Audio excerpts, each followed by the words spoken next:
Hey guys, it's Nicole and welcome back to my channel.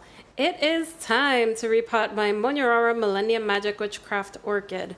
So the last time I repotted this orchid was a year and a half ago. I did a video with you guys where I cut off all of the roots when the new growth was coming in, and at that point we only had one bulb. Rather, these two bulbs, this little baby bulb and this one. When this orchid grew, it pushed out this massive bulb, which bloomed, and it was beautiful. But the blooms were a little bit wonky. And then while this was still maturing, it pushed out this bulb, which also bloomed, but the blooms were perfect on this one. So what I'm going to do today is show you how these orchids did, talk a little bit more about its care, and we're going to go ahead and repot this orchid. So when I repotted it last time, this was the largest growth that had ever been pushed out on it, and the leaves were just enormous. It couldn't fit on the shelves. Now that it's dormant, the leaves are gone, so it's much smaller at this point, but I know that this growth coming in right here is going to be pretty large as well. This orchid's a little weird in that it doesn't go dormant when everything else goes dormant. It pushed out this growth while this one was still mature. And you know how they say that you shouldn't be watering Catasetums until the roots are larger? This one started growing while this one was still actively needing nutrients. It wasn't dormant, so I had to keep watering, and the roots adapted and this grew fine. So sometimes you get complex hybrid Catasetums that want to push new growths while the other growth is still maturing, and that's fine. You just have to keep watering. It's the new growths, once something is dormant for a while, that you need to be careful with. We want to make sure that these roots are 3 to 4 inches long. Now that this is sprouting, we want to get rid of the old roots, and then there will be a new root system that comes through and takes over for this orchid. As I said, the blooms on this one came out super wonky. The first bloom also came out wonky, but the third blooms were perfect. So sometimes when you have a young orchid, you do get some mutations in the blooms, and as the orchid gets older, it sorts itself out. But when it bloomed from this bulb, it was just beautiful, beautiful, beautiful. I really enjoyed seeing those blooms, and I really enjoy having this orchid in my collection. So with that said, I potted this in sphagnum moss. It has not had a rust in over a year, but finally, even though we're heading into summer, it's now finally waking up. It had a very brief and short dormancy, just compared to the other Catasetums, but you have to kind of just watch your Catasetum and see when it goes into dormancy. It's not a one-size-fits-all rule. Some growers like to just stop giving water to their orchids, but because this bloomed, I wanted to keep giving it some water because it kind of bloomed late this year, so that's why I didn't trigger dormancy earlier, but this rested about 2 months, and here is the new growth. So we're going to go ahead and repot it. For repotting, I'm going to use sphagnum moss, which works really well for me. I don't like to use leca with my Catasetums because when it gets really dry in the winter, the leca is very drying in my environment and it desiccates roots, but I find the sphagnum moss doesn't do that. I'm going to be using a slow release fertilizer. So Catasetums are really heavy feeders, so I like to add this into the pot so that when I water, I feed, and this already has some extra feed, so it's going to get a lot of fertilizer. Sterilized cutting tools, and we're good to go. This grew so much, so you can see all these roots, they're nice and dry.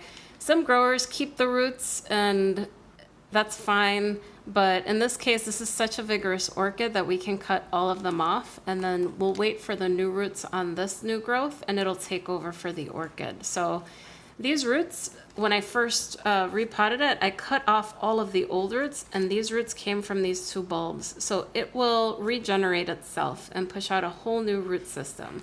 But before that, I'm going to take off some of these sharp little papery sheaths so that I don't stab myself. These orchids in the wild, they have this like protective mechanism so that they don't get eaten. So if you touch that, it's very sharp. So I'm going to get rid of this, clean it up, and cut this spike off, and I will be right back. Okay, so we've taken off the dangerous sheaths that kind of stab you. So now this is nice and smooth. You can take out more if you want, but I really don't mind for that to stay. So you can see these bulbs are a little wrinkly, which is fine. They have plenty of energy. We're only going to be watering when this new growth starts pushing more roots. But for now, let's see what's going on inside of the pot, and we're going to start cutting off these old roots. This is nice and stuck. Ugh. So many roots. Oh my goodness. I have to be careful here. I'm gonna have to trim the roots underneath here. We're gonna take these off. This one is a really vigorous orchid. If you guys don't have it, it's a pretty common Catasetum hybrid.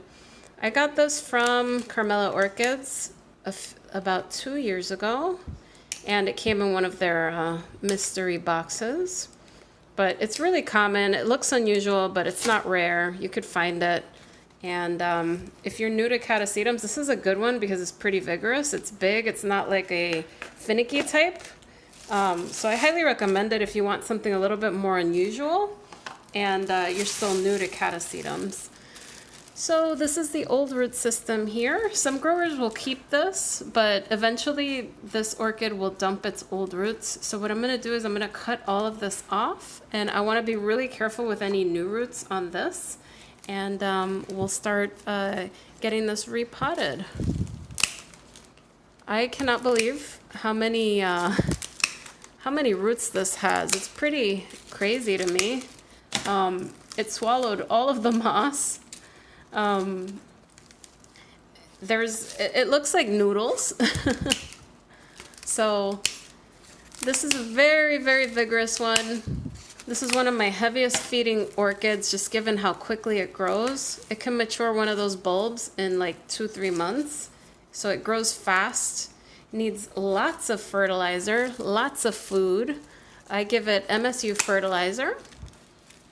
I put in that slow release fertilizer to give it more. So it's probably getting, instead of like 300 parts per million, which all of my orchids are getting, this is probably getting maybe 500 to 600 parts per million, because when I water, I'm using full fertilized water. Now, when I first got this orchid, I was a little worried about cutting off all the roots because I thought it would not generate new roots right away, or that I might kill it. But if you look back at my old video, you'll see that I did a 1-year update, and you'll see that this does push out new roots right away, and the root system is vigorous.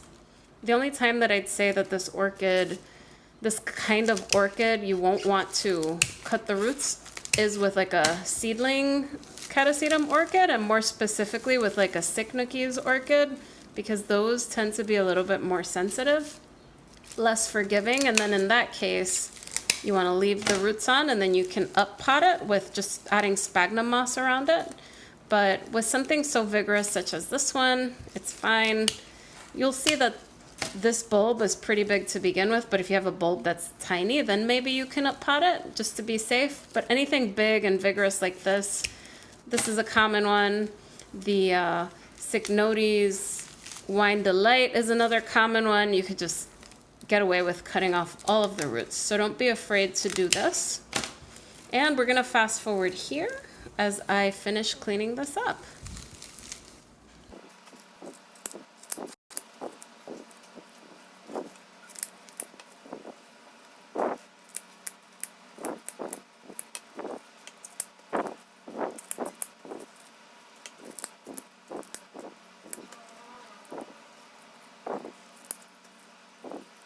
All right, we're in the home stretch here, and I'm being really, really careful because I don't want to mess up the roots in here.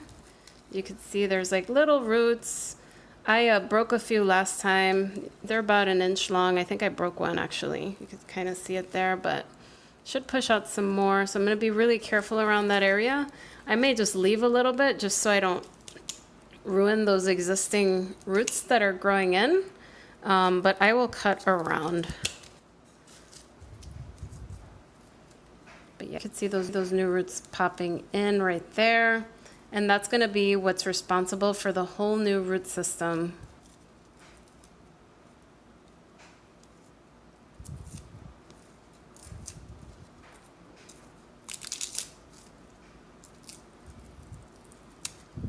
doing a little cleanup here.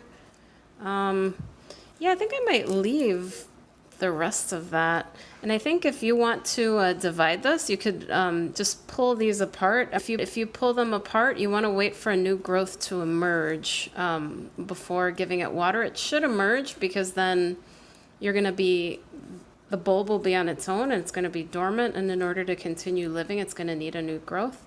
So you could separate the bulb, like just maybe rip it off, or you can, I would probably rip it instead of cutting. That way you know exactly where it's coming from and you can feel the tension. Whereas when you cut, you may not know exactly where that rhizome or connection point is. But I'm going to put this all together, and my hope is that this has a ton of energy, and then we'll get an even bigger bloom show next time. So I think I am just going to leave it like this. Just leave this little bulb here, and then we could pot it up in a slightly bigger pot. So I'll be right back. Okay guys, so we have a 5.5 inch pot, so it's 1/2 inch larger than the last pot. You could add some styrofoam peanuts in there to give it more air, but I'm just gonna put moss on the bottom. This grows so fast that it's gonna, I don't think it's really gonna need it too much, but I'm gonna keep it nice and fluffy. And then what I'm gonna do is I'm gonna add my Catasetum orchid. And I wanna position the back bulbs towards the back and the new bulb towards the front, so there's plenty of room for it to grow.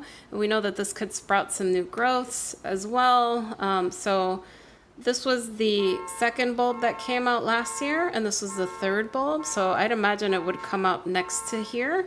So I'm just gonna plop it in like so, and I'm just gonna add some moss all around it. I'm gonna keep it nice and fluffy, that way it's not suffocating the roots. And this tends to need water every day once it's established, so it will dry very quickly. Pardon the noise in the background.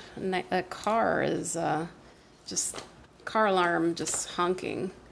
Let me fluff that up again. Let me actually fill it up more. Okay, here we go. This is gonna be heavy, so we're just gonna surround it with some of that moss, and it should anchor it and hold it in place. This is one heck of a heavy orchid. We're definitely going to use more moss than I expected. Yeah, I would say this orchid is like 2 pounds. Compared to others, it weighs a lot. It has so many growths. What you can also do is you can get a little support pole to hold it together until it gets those new roots. And that's pretty much it. I'm actually gonna get a support pole for this to hold it together. Hang tight. So when I say support pole, I mean little stake here, which I've put down, and I'm gonna wrap it against the largest bulb, and this will give it some support. I'm just using a little Velcro here, and this should be good. So let me add some slow release fertilizer to this, and then we will top it off with a little more moss. So we're gonna follow the instructions and give it the amount for the pot size. I'm gonna put it all here. And then I'm gonna top it off because I don't like having it just on the very top because then it'll fall out. So I'm just gonna top this off, and then we should be good. So this is not as fluffy as I wanted because this orchid is heavy, but this is gonna put out a massive root system, and it's gonna be needing lots of moisture. So I don't think it's gonna have any issues. With that said, once the roots start pouring in, we're gonna see them on the side. So I'll do updates on Instagram so you guys can follow along, and we will have blooms very soon. Well, anyway, guys, if you like this video, don't forget to give it a thumbs up and subscribe for more orchid content. Thank you so much for watching, and I'll catch you guys next time. Bye, everyone.